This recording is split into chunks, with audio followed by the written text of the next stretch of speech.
At 24 years old, Jennifer Kesse had a life that seemed to be moving in the right direction. She had a career, her own apartment, a loving family, close relationships, and a future she was building for herself. But in January 2006, that future suddenly disappeared. One morning, Jennifer failed to show up for work. Her car was later found abandoned just over a mile from her home, and surveillance footage captured a mysterious person walking away from it. The person was clearly visible on camera, but in one of the strangest details of the entire case, a fence post blocked the person's face in every single frame. The camera captured the clothing, the movement, and the general appearance of the person, but never the face. Nearly 2 decades later, Jennifer Kesse is still missing. Jennifer Joyce Kesse was born on May 20, 1981. By the time she was 24, she was living in Orlando, Florida, and working at Westgate Resorts in Ocoee. She had graduated from the University of Central Florida and was beginning to establish herself professionally. To her family and friends, Jennifer was responsible, independent, and deeply connected to the people around her. She lived at a condominium complex called the Mosaic at Millenia, where construction was taking place in the surrounding area.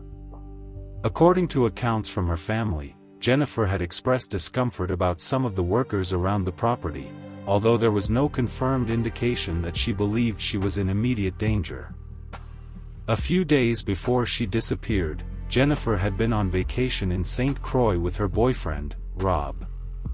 On January 22, 2006, she returned to Florida. The following day, January 23, appeared to be completely normal. Jennifer spoke with her parents and also spoke with Rob by phone.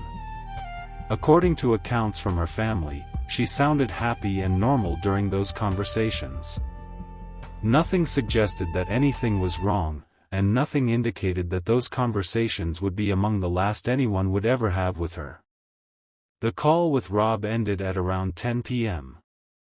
After that moment, the timeline becomes uncertain. The next morning was Tuesday, January 24, 2006. Jennifer was expected to go to work, but she never arrived. At first, her absence raised concern because Jennifer was known to be reliable, and missing work without explanation was not normal for her. Her workplace contacted her family, and soon afterward, her parents, Drew and Joyce Kesse, went to her condominium to check on her. What they found made the situation even more confusing. Jennifer's home did not appear to show signs that she had planned to disappear. Her belongings were still there, and reports described details such as a damp towel in the bathroom that suggested she had recently been getting ready for a normal morning. But Jennifer was gone, and so was her car. There was no clear explanation for where Jennifer had gone, and there was no confirmed communication from her after the previous night.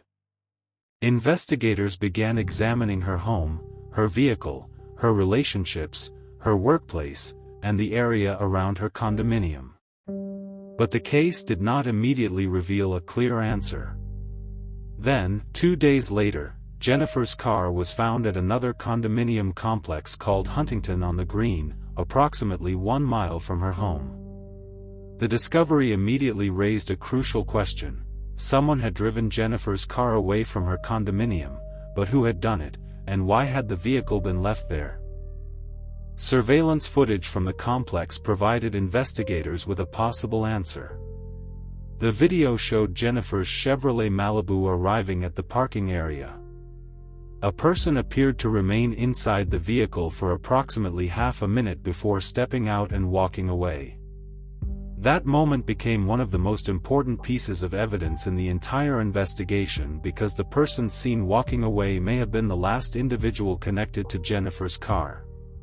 But the footage contained an extraordinary problem. A fence stood between the camera and the person, and as the individual walked through the area, the fence repeatedly blocked the face. The person was visible. The clothing was visible. The body shape and movement were visible. but the face remained hidden. The footage became one of the most recognizable images connected to Jennifer Kesse's disappearance. For years, investigators and members of the public tried to determine the identity of the person seen in the video. But despite repeated examination, the footage never produced a confirmed identification. According to the FBI's missing person alert, Jennifer's vehicle had been parked at an apartment complex approximately 1 mile from her condominium before the person seen in the footage walked away.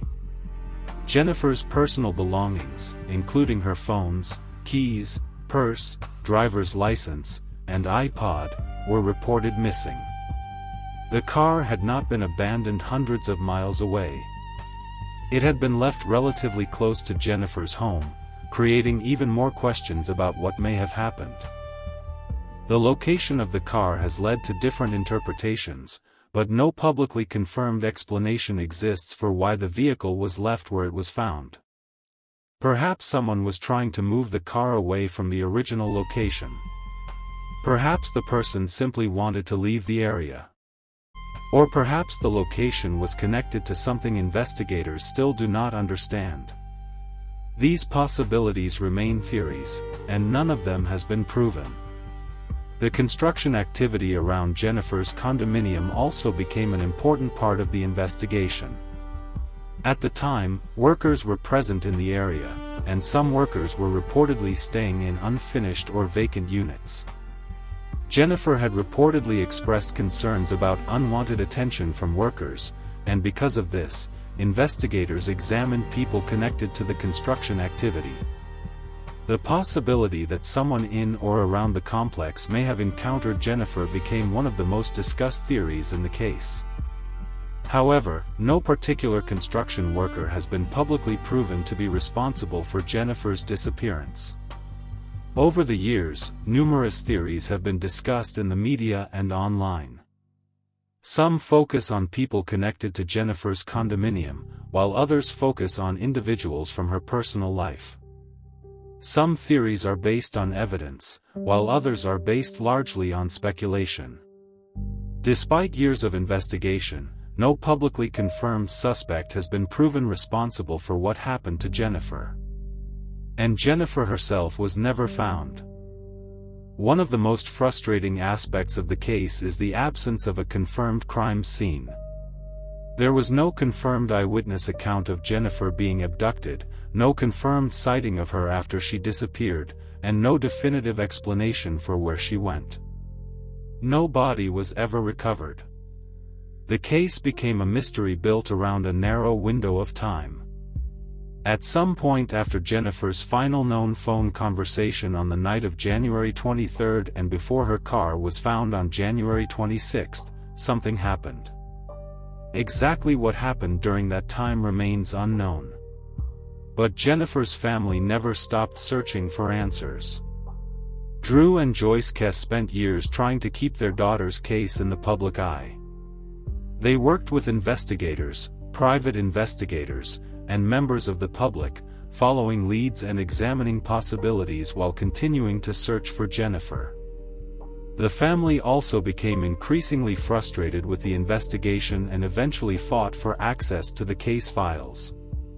In 2019, after legal action, the family gained control of a large portion of the investigative files, according to later reports. Those files represented years of investigation, interviews, tips, leads, evidence, and countless unanswered questions. At the center of everything was still the same mysterious figure from the surveillance video, the person who appeared to leave Jennifer's car, the person whose face was hidden by a fence, and the person who may know what happened. The surveillance footage was examined again and again. Even NASA became involved in efforts to enhance the image. But there was a fundamental limitation. Technology can improve the appearance of an image and sometimes reveal details that are already present, but it cannot recreate information that the original camera never captured. In this case, the fence had blocked the face. The answer appeared to be right there. A person had been caught on camera. The vehicle had been found. The general timeline was partly known. Yet the identity of the person remained a mystery. That single detail has haunted the case for years. The person was visible, but not identifiable. As the years passed, new theories continued to emerge. Some people believed the person in the footage may have been connected to the construction work around Jennifer's condominium. Others questioned whether the person may have been someone Jennifer knew. Still others focused on the possibility that the person in the video might not be connected to her disappearance at all. The truth is that the identity of the person in the footage has never been publicly confirmed, and without that identification, one of the most important pieces of the case remains unresolved. In 2016, Jennifer was legally declared dead. But a legal declaration did not explain what happened to her. It did not reveal where she went, identify who moved her car, or give her family the answers they had spent years searching for. Jennifer was still missing. In recent years, modern technology has created new interest in the case. The Kesse family has explored the use of advanced technology, including artificial intelligence, to examine the massive amount of information connected to the investigation. Investigators have also continued to examine evidence using modern forensic techniques. Recent reports have described renewed investigative activity and the examination of evidence, including DNA-related developments. However, public information about those developments remains limited. They have not solved the case, no publicly confirmed arrest has been made, and Jennifer has still not been found. Nearly 20 years after Jennifer disappeared, the central questions remain. What happened after she left her condominium? Who drove her car? Who was the person captured walking away? And most importantly, where is Jennifer Kesse? There is a haunting possibility at the center of this case. Someone may know what happened. Someone may have seen Jennifer that morning. Someone may have seen her car being moved.